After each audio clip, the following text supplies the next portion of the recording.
Welcome to my video. आज इस video में हम बात करेंगे जावास्क्रिप्ट कॉलबैक फंक्शंस की। आज इस JavaScript callback functions related video में जो हम कवर करेंगे वो है what are callback functions in JavaScript, यानी कॉलबैक फंक्शंस होते क्या है। कॉलबैक फंक्शंस यूसेज मतलब इनका इस्तेमाल कहाँ होता है। कॉलबैक फंक्शंस इन एक्शन, यानी अलग अलग कॉलबैक फंक्शंस को हम उसे करके देखेंगे। कॉलबैक फंक्शंस जावास्क्रिप्ट में बहुत महत्वपूर्ण भूमिका निभाते हैं।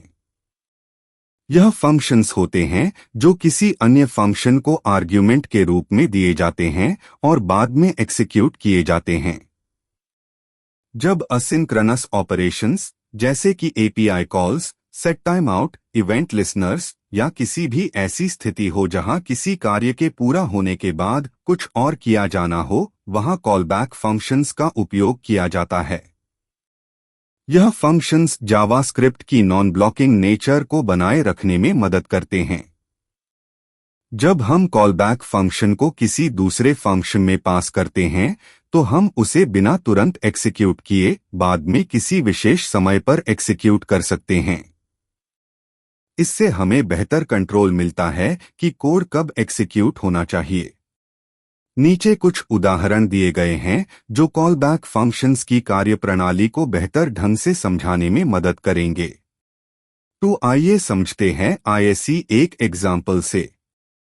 इस एग्जाम्पल कोड में ग्रीट नाम का फंक्शन लिया गया है जो दो आर्ग्यूमेंट्स लेता है, नेम और कॉलबैक।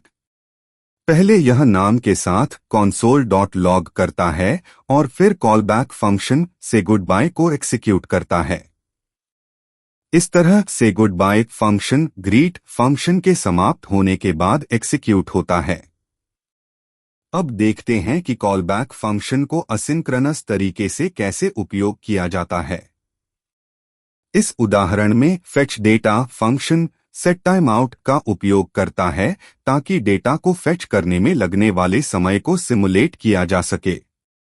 फेच डेटा फंक्शन को कॉल करने के बाद प्रोसेस डेटा फंक्शन को कॉलबैक के रूप में पास किया गया है, जिससे डेटा लाने के बाद ही इसे प्रोसेस किया जाएगा। अब कॉलबैक फंक्शन का उपयोग अरे मेथड्स मैप के साथ देखते हैं।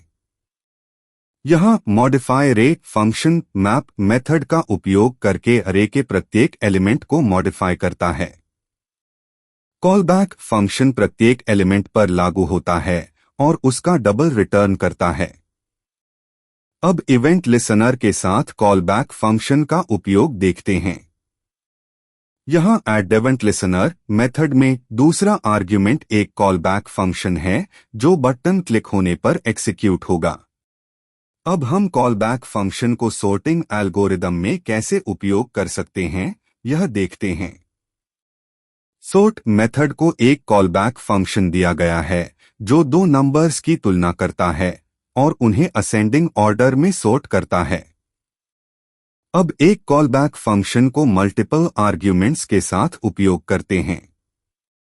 यहाँ कैलकुलेट फंक्शन दो नंबर्स लेता है और कॉलबैक फंक्शन को अप्लाई करता है जो इनका सम रिटर्न करता है। अब एक नेस्टेड कॉलबैक फंक्शन का उपयोग करके असिंक्रोनस एग्जीक्यूशन को देखते हैं। इसमें फर्स्ट टास्क फंक्शन असिंक्रोनस रूप से एक्सिक्यूट होता है और उसके पूरा होने के बाद सेकंड टास्क फंक्शन एक्सिक्यूट होता है। अब कॉलबैक फंक्शन का उपयोग फाइल रीडिंग सिमुलेशन में देखते हैं। यहाँ read file function file reading simulate करता है और उसके पूरा होने के बाद डिस्प्ले कंटेंट फंक्शन एक्सिक्यूट करता है। अंत में एरर हैंडलिंग के लिए कॉलबैक फंक्शन का उपयोग देखते हैं। यहाँ डिवाइड फंक्शन डिवीजन ऑपरेशन करता है, लेकिन अगर डिवाइजर 0 हो तो एरर कॉलबैक के जरिए पास कर दिया जाता है, जिससे एरर को हैंडल किया जा सके। इन सभी उदाहरणों से स्पष्ट होता है कि कॉलबैक फंक्शंस कैसे जावास्क्रिप्ट में कोड एग्जीक्यूशन को नियंत्रित करने और असिंक्रोनस ऑपरेशंस को हैंडल करने में मदद करते हैं। आशा करता हूं अब आप कॉलबैक फंक्शंस को बेहतर तरीके से समझ चुके हैं। तो इस वीडियो को यही खत्म करते हैं। आशा करता हूं आपको ये वीडियो पसंद आया होगा। आप लोग प्लीज लाइक और सब्सक्राइब कर लेना ताकि मैं आपके लिए वीडियोस जब भी यूट्यूब पे डालूं तो आपको नोटिफाई हो जाए। और मैंने आप लोगों के लिए सपोर्ट ग्रुप्स बनाए हुए हैं जहां आप मुझसे डायरेक्टली अपने डाउट्स एंड क्वेरी पूछ सकते हो एंड मैं पूरी कोशिश करूंगा कि आपके doubts and queries as soon as possible answer करूं। सारे सपोर्ट ग्रुप्स के लिंक्स मैंने डिस्क्रिप्शन में ऐड कर दिए हैं। सो फटाफट जाके आप ज्वाइन कर लो अभी। चलो बाय। Take care.